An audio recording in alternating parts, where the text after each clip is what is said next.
আসসালামু আলাইকুম। আমি আপনাদের সাথে আজকে শেয়ার করব ডিম দিয়ে ডাল ভুনা। তো মাশাআল্লাহ, আপনারা দেখতেই থাকুন, সঙ্গে থাকুন। এরকম মজাদার একটা রেসিপি আপনারাও শিখে বাসায় রান্না করতে পারবেন আশা করি, আমার টিপসগুলো ফলো করলে। তো আমি এখানে ডিম সিদ্ধ করে এখন একটু ভেজে নিতেছি। তো ভেজে নিয়ে এখন চুলায় কড়াই বসিয়ে পেঁয়াজ কুচি দিয়েছি, আর এখানে এখন পরিমাণ মতো তেল দিব। দিয়ে সুন্দর করে পেঁয়াজটাকে একটু ভেজে নিব।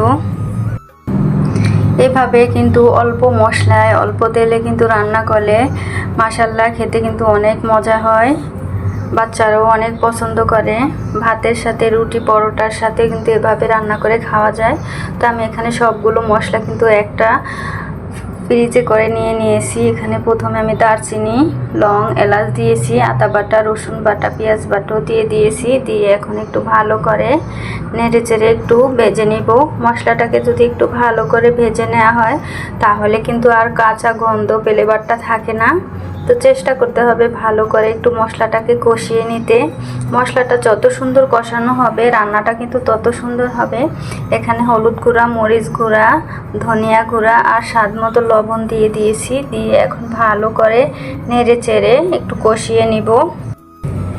তো মশলাটা কিন্তু বেশি দিলেই যে তরকারি মজা হয় সেটা কিন্তু না।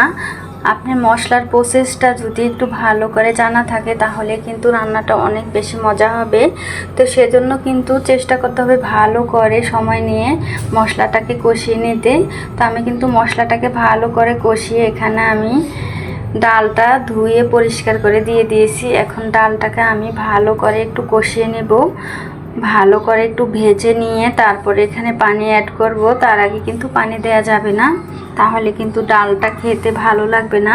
এই যে তেল মশলার ভিতরে কষানো হচ্ছে, এটা কিন্তু সুন্দর একটা ফ্লেভারও আসবে, একেবারে ভাজা ভাজা হবে, সুন্দর হবে, কালারটাও সুন্দর হবে, আর খেতেও কিন্তু ভালো লাগবে। তো সেজন্য কিন্তু এভাবে একটু ভালো করে মশলার ভিতরে কষিয়ে তারপরে পানিটা দিতে হবে। আমি কিন্তু সময় নিয়ে সুন্দর করে কষিয়ে নিয়ে এখন এখানে আমি পরিমাণ মতো গরম পানি দিয়েছি। গরম পানিটা কিন্তু অবশ্যই দিবেন, কারণ এই বুটের ডাল বা অ্যাঙ্কর ডাল যেটাই বলেন, এগুলো সিদ্ধ হতে কিন্তু অনেক সময় লাগে। তো যদি এখানে গরম পানিটা দেয়া হয় তাহলে কিন্তু তাড়াতাড়ি সিদ্ধ হবে। তো আমি কিন্তু একসাথে পানিটা দেইনি, আমি সব সময় তরকারির সাথে কিন্তু দুইবারে পানি দেই। এটা আমি আপনাদের সব সময় বলি, এখনও বলতেছি। তো আমি কিন্তু এই তো ভালো করে পানিটা দিয়ে সুন্দর করে কষিয়ে নিতেছি।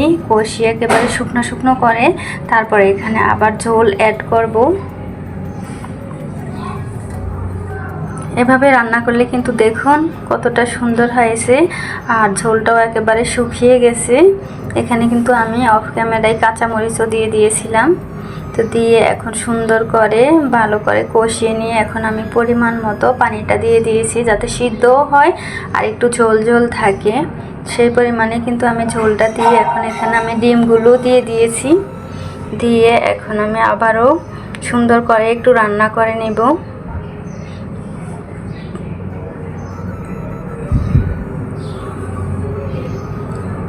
তো দেখতেই পারছেন মাশাআল্লাহ কতটা সুন্দর আর লোভনীয় হয়েছে।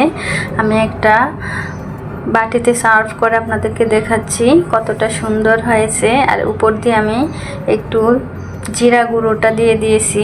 জিরার গুঁড়োটা দিলে কিন্তু ফ্লেভারটা অনেক সুন্দর আসে আর স্বাদটাও কিন্তু অনেক বেড়ে যায়। আর একটু ধনিয়া পাতাও দিয়েছি। দেখতেই পারছেন কতটা সুন্দর হয়েছে। আজ এই পর্যন্তই। সবাই ভালো থাকবেন, সুস্থ থাকবেন। আল্লাহ হাফেজ। আসসালামু আলাইকুম।